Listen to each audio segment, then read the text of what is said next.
Assalamualaikum. Waalaikumsalam. Selamat pagi. Pagi.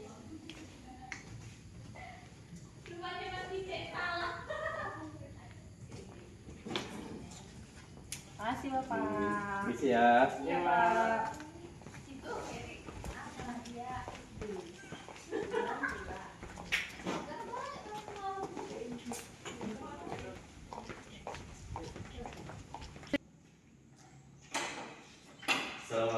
Assalamualaikum warahmatullahi wabarakatuh.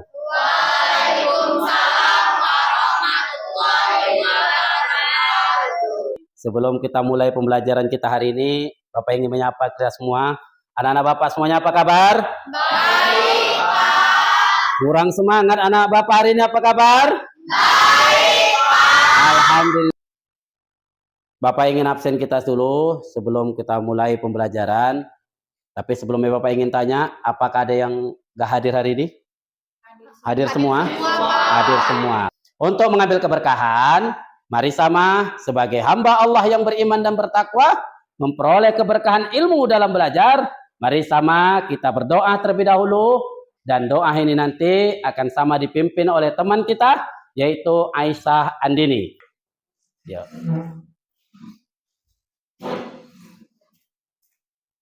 Bismillahirrahmanirrahim. Bismillahirrahmanirrahim. Inna billahi rabbah.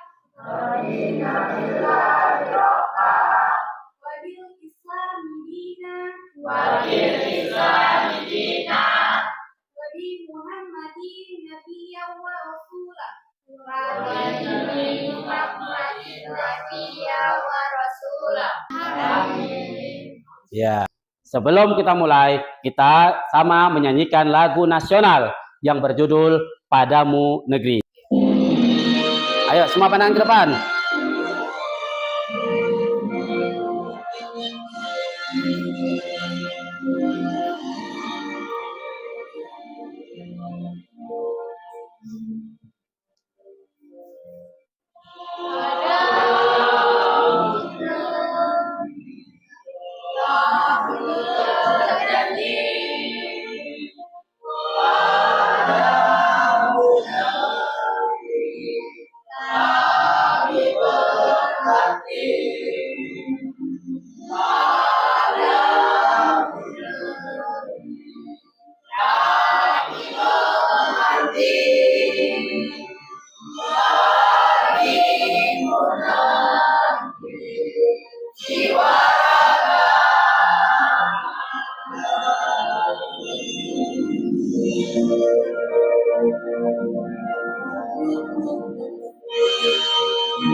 Baik, hari ini kita masih belajar tentang materi kurban dan akikah.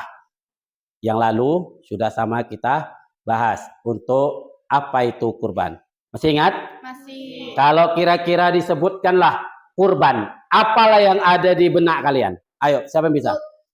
Ya, Aisyah apa? Kurban itu mendekatkan diri kepada Allah, Pak. Nah, mendekatkan diri kepada Allah. Ini yang dari laki-laki ini, kalau kira-kira disebutkan kurban, apalah yang bisa kalian ingat? Tentang apa? Berbagi daging. Berbagi daging.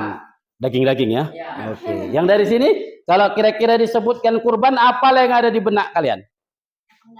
Potong daging ya. Daging apa yang dipotong? Daging sapi. Daging ayam boleh untuk kurban? Nggak boleh. Ya, bebek? Nggak boleh. Yang boleh apa aja tuh? Sapi. Unta. Apalagi kerbau. Berarti lembu, kambing, domba, biri-biri, dan lainnya. Itulah yang boleh di kurban. Nah, jadi ini, nah, Bapak ingin sampaikan kepada kita semua sebelum nanti kita melanjut ke materi. Berikut ini adalah video inspiratif tentang kisah Nabi Ibrahim dan Nabi Ismail alaihissalam. Inilah cikal bakal terbitnya atau diabadikannya ibadah kurban dan ibadah kurban. Itulah yang selalu kita rayakan setiap tahun tepat pada bulan Zulhijjah. Yuk sama kita perhatikan terlebih dahulu video berikut ini. Ya, perhatikan.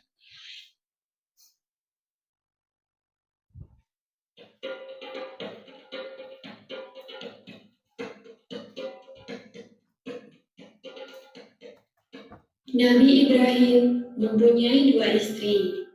Istri pertama bernama Sarah dan istri kedua bernama Hajar. Sarah melahirkan seorang anak laki-laki yang dinamakan Ishak dan Hajar melahirkan anak laki-laki juga yang bernama Ismail. Sarah merasa kurang senang hidup bersama Hajar. Berkali-kali ia meminta kepada suaminya agar Hajar dan anaknya dipindahkan ke tempat lain. Akan tetapi, Nabi Ibrahim tidak segera menurutinya. Barulah setelah menerima perintah dari Allah, Nabi Ibrahim mengajak Hajar dan Ismail pindah ke Mekah. Ismail yang masih menyusu pada waktu itu terpaksa harus mengikuti kedua orang tuanya menempuh perjalanan yang begitu jauh dan melelahkan. Hajar dan Ismail ditempatkan di daerah padang pasir yang tandus, sunyi, dan terik matahari yang menyengat kulit. Tak ada seorang pun di sana kecuali mereka berdua. Setelah beberapa tahun Nabi Ibrahim alaihissalam meninggalkan anak dan istrinya itu, ia pun merasa rindu. Beberapa kali ia mengambil keputusan untuk melihat keadaan anak dan istrinya itu. Dan ketika utusannya mengatakan bahwa anak dan istrinya dalam keadaan yang baik-baik saja, Nabi Ibrahim pun merasa lega. Ternyata kehidupan istri dan anaknya itu diberi serba kecukupan oleh Allah Subhanahu wa Ta'ala. Hajar dan Ismail dianggap sebagai pemilik dan pemimpin di Mekah karena mereka berdualah yang pertama kali menetap dan bertempat tinggal di sana. Demikianlah Nabi Ibrahim tidak dapat menahan kerinduannya. Ia pun berangkat ke Mekah dan bertemu dengan Hajar dan Ismail di padang Arafah. Anak dan istrinya itu sedang mengembalakan hewan ternak yang cukup banyak. Dalam perjalanan pulang ke Mekah, setelah mengembalakan ternak, mereka beristirahat di Musdalifah karena kelelahan dan akhirnya tertidur. Dalam tidurnya yang sebentar itu, Nabi Ibrahim alaihissalam mendapat wahyu melalui mimpinya. Ia diperintahkan oleh Allah untuk menyembelih Ismail. Anak kesayangannya itu harus dikorbankan sebagai bukti patuhnya Nabi Ibrahim terhadap Tuhannya. Seketika itu juga, Nabi Ibrahim terkejut dan berdebar-debar. Tampak begitu beratnya ujian kali ini. Ia pun akhirnya menguatkan hati demi rasa cintanya yang lebih besar kepada Allah Subhanahu wa Ta'ala. Ia juga pada akhirnya memberitahukan mimpi itu kepada Ismail. Wahai anakku Ismail, dalam mimpi aku diperintahkan oleh Allah untuk menyerahkanmu sebagai korban dan aku harus menyembelihmu. Bagaimana pendapatmu, wahai anakku? Kata Nabi Ibrahim. Ismail pun menjawab, wahai ayah, sekiranya itu perintah Allah, maka laksanakanlah apa yang telah diperintahkannya kepadamu. Aku akan tetap sabar dan ikhlas menerima cobaan ini. Dikisahkan iblis berusaha menentangi perintah Allah kepada Nabi Ibrahim. Berkali-kali iblis membujuk Nabi Ibrahim agar tidak melaksanakan perintah itu. Namun Nabi Ibrahim tetap melaksanakan perintah Allah. Dan godaan iblis yang begitu dahsyatnya tak akan mampu menunjukkan ketaatan Nabi Ibrahim kepada Allah. Nabi Ibrahim membawa Ismail ke atas bukit. Di sana, Ismail mengenakan kain penutup mata dan pedang tajam pun sudah dipersiapkan. Ketika pedang itu sudah berada di leher Ismail, tiba-tiba tubuh Ismail pun diganti dengan seekor kambing yang gemuk oleh malaikat Jibril. Dengan demikian, selamatlah Ismail dari penyembelihan.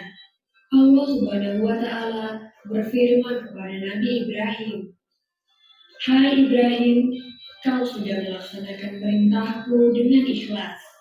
Sebagai gantinya, aku berikan binatang ternak untuk disembelih. Ini adalah cobaan besar bagimu. Peristiwa itu terjadi pada tanggal 10 Dzulhijjah di Mina, dan sampai sekarang dirayakan seluruh umat muslim sebagai hari raya Idul Adha.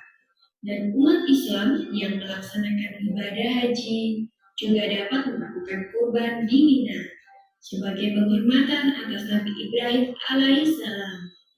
Demikian kisah Nabi Ibrahim alaihissalam. Semoga kisah ini dapat mempertebal iman kita kepada Allah Subhanahu wa Ta'ala. Amin ya Rabbal 'Alamin.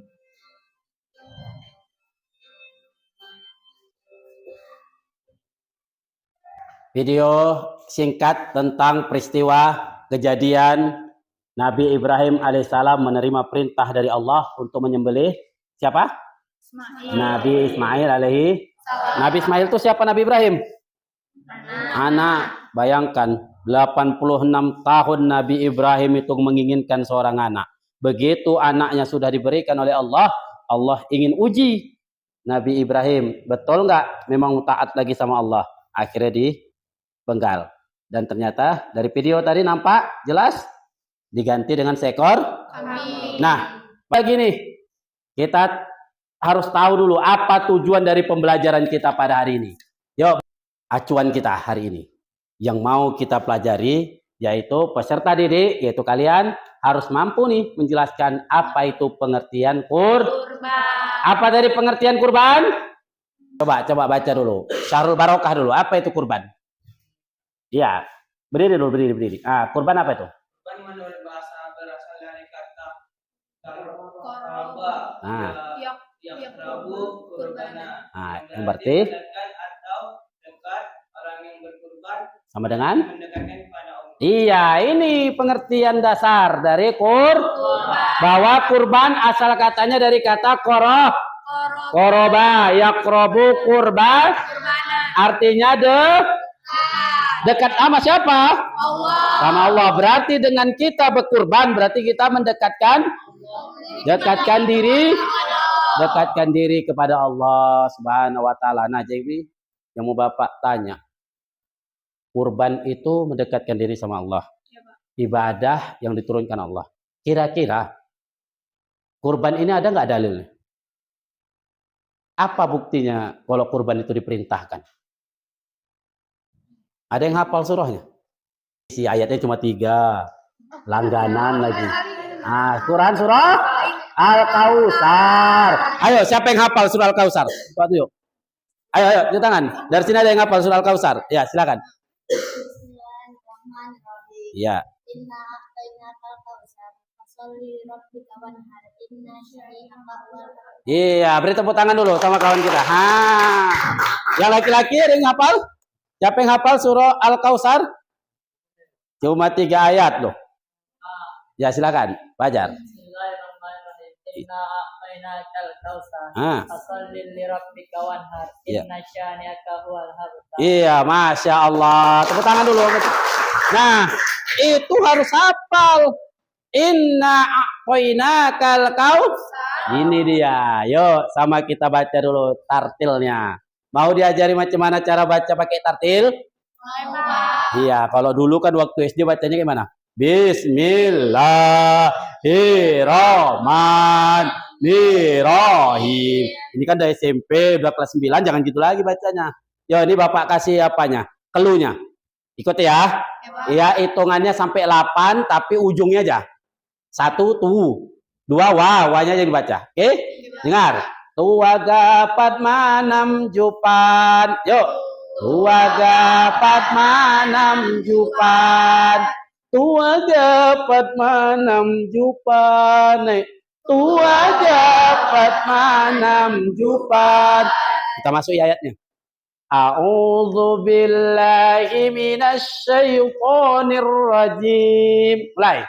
A'udzu billahi minasy syaithanir rajim. Bismillahirrahmanirrahim. Bismillahirrahmanirrahim. Tengok, ada kata inna itu kalau ilmu tajwidnya ada gunnah musyadah, juga berdengung.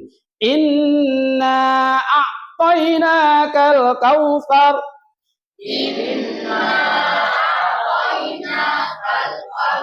Fasalli li rabbika wanhar.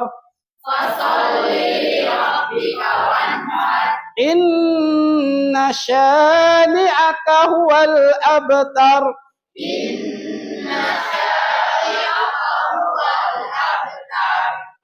Lihat, sesungguhnya kami telah memberimu nikmat yang banyak. Siapa yang ngomong itu? Allah. Allah ngasih apa yang banyak? Nikmat. Terus apa yang kedua itu tadi? Siapa namanya ini? Luna. Dia tadi belum ada ngomong. Apa itu yang nomor 2 artinya? Maka laksanakanlah sholat karena Tuhanmu dan berkurban. Nah, itu. Karena kita sudah dikasih nikmat yang banyak oleh Allah, maka sebagai hamba yang bersyukur, laksanakan perintah apa itu? Sholat. Berapa waktu sholat? 5 waktu dan berkurbanlah. Apa yang paling bawah? Silakan Reja berdiri dulu. Sesungguhnya orang yang membencimu ialah yang terputus dari iya. Jadi ini ayat menceritakan siapa yang terputus membenci Nabi Muhammad yang membawa risalah terputus dari rahmat Allah Subhanahu wa taala. Yuk kita lanjut. Kita lanjut ya. Nih. Nah, nih. Sebelum kita Bapak ingin nanya sama kalian. Coba Andini, berdiri dulu Andini. Baca dulu apa permasalahan hari ini. Di beberapa daerah masyarakat belum sepenuhnya memahami tata cara pelaksanaan kurban dan akikah. Apa yang menjadi kendalanya dan bagaimana solusi untuk mengatasi? Nah, nih, masalah nggak nih? Masalah. Ternyata di beberapa daerah masih belum paham bagaimana sih tata cara melaksanakan kurban itu yang betul. Ya kan? Gimana tata cara dan apa solusinya itu untuk mengatasinya? Ayo. Dari pertanyaan pemantik ini siapa kira-kira yang bisa ngasih pendapat? Nah, kalau ngasih pendapat tuh nggak usah takut. Namanya pendapat kita kan? Ayo. Ini anggap masyarakatnya itu di daerah kalian lah misalnya. Apalah yang bisa kalian perbuat untuk masyarakat itu? Ayo, sebelum kita lanjut lagi. Ada? Di masyarakat nih, kan ada kan? Nggak tahu deh caranya. Macam mana solusinya? Ada yang bisa? Nanti sama-sama kita diskusikan. Ayo, silakan. Aisyah ya? Apa Aisyah? Solusinya dia harus nanya ke Ustadz gitu Pak. Udah nanya Ustadz. Ya, nanya Ustadz. Untuk memahami ya, berarti nanya tokoh agama yang ada di kampung itu. Iya, Pak. Iya. Dari sini, kira-kira kalau di kampung kalian ada yang nggak tahu kurban, diam aja dia. Ya, enggak. Jadi ngapain? Hah? Oh, nyari tahu. Ya, oke, orang yang tahu. Ya, inilah pertanyaan pemantik kita hari ini, Nak. Di beberapa daerah masyarakat banyak yang nggak tahu bagaimana tata cara pelaksanaan kurban dan akikah itu. Maka, apa yang harus dilakukan? Itu salah satu yang disampaikan oleh kawan kita tadi. Kita tanya sama tokoh agama yang di situ. Tanya sama ustadz-ustadz yang paham. Macam mana sih sebenarnya tata cara? Bagaimana siapa ya semua? Ya kan? Solusinya kayak mana? Ya dibuat pertemuan. Dibuat pertemuan. Dibuat sosialisasi. Dibuat dulu sejenis kayak workshop kan? Tentang kurban. Agar permasalahan tentang tata cara pelaksanaan kurban dan akikah itu dapat terselesaikan. Ya. Nah, Nina.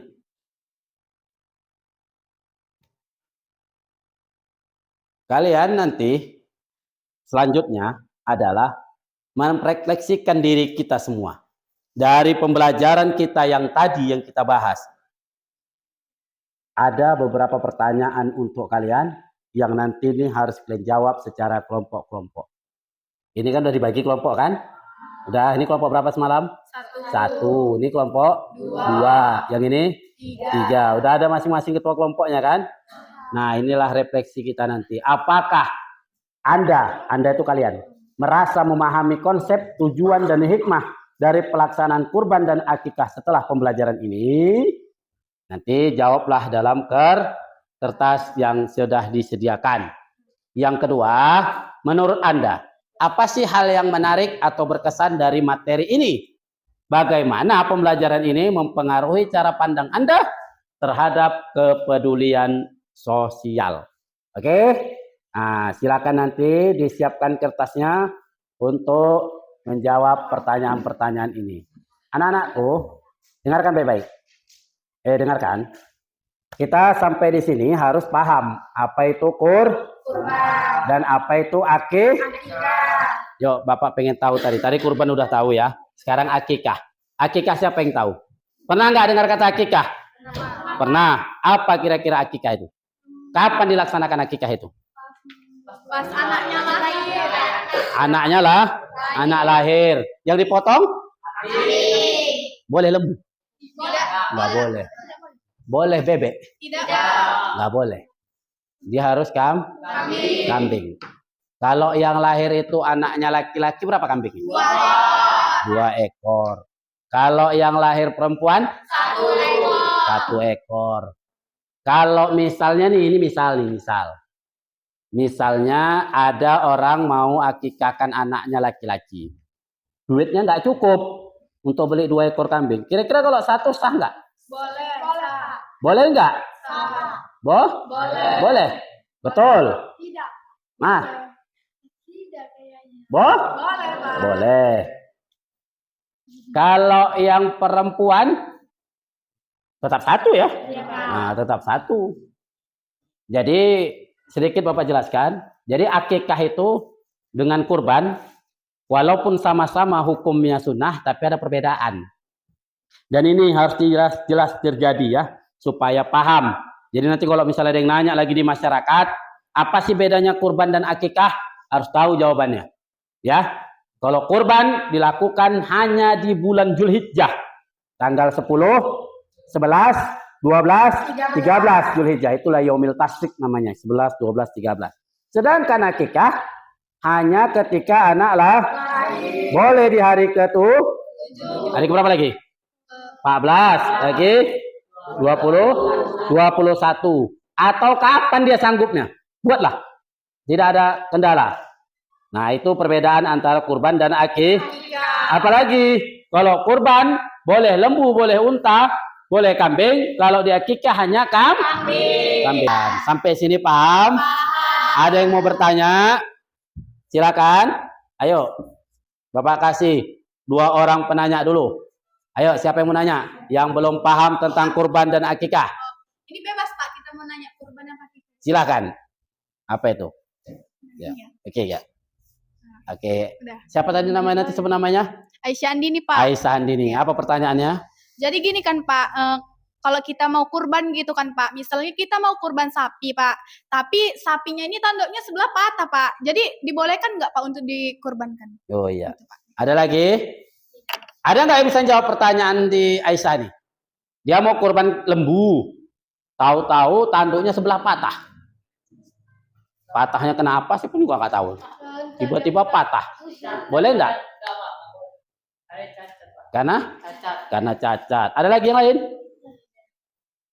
Ada yang lain dari sini? Kira-kira boleh nggak lembunya itu?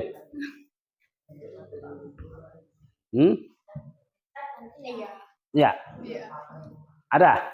Ada lagi tanggapan? Atau dari kelompok ini sendiri? Ada tanggapannya? Ya. Nah, jadi seharusnya memang hewan kurban itu harus sehat, lengkap semuanya.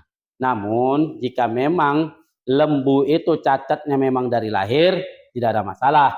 Tetapi kalau cacatnya karena memang dibuat, nah ini tolong diganti dengan yang bagus. Kalau nggak ada lagi, Pak, ya kalau nggak ada lagi itu juga lah yang dipadakan. Karena memang tanduk pun nggak bisa dimakan kan, ya, tapi Pak, juga nggak boleh diambil. Oke, apa itu?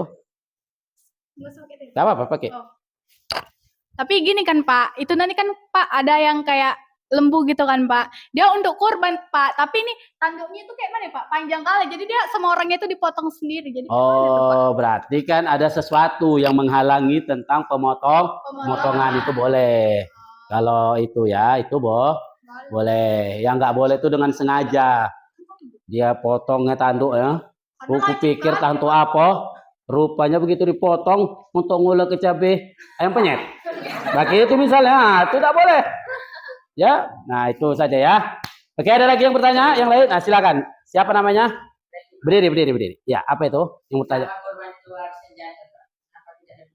Oh, kenapa kurban itu harus yang jantan? Kenapa nggak betina? Sebenarnya boleh betina. Cuma kalau masih ada yang jantan dulu. Kalau memang udah nggak ada lagi, boleh betina. Ada lagi?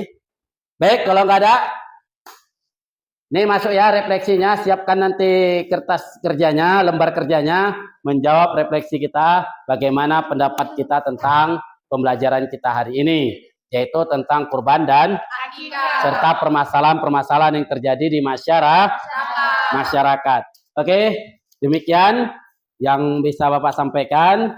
Mari sama kita tutup pembelajaran ini. Tentunya Bapak harap apapun yang terjadi permasalahan-permasalahan tentang akikah dan kurban ini, tolong yuk pahami apa itu konsepnya, terutama tentang pengertiannya dan juga hukumnya, tata cara kurbannya kayak mana, ya kan? Bagaimana dalilnya? Siapa yang memerintahkan? Semuanya juga harus tahu. Di penghujung pembelajaran ini, Bapak ingin sampaikan apresiasi yang sebesar-besarnya kepada teman-teman kita tadi yang sudah menjawab, memberi pertanyaan, yang sudah semangat, aktif mengikuti pembelajaran pada hari ini.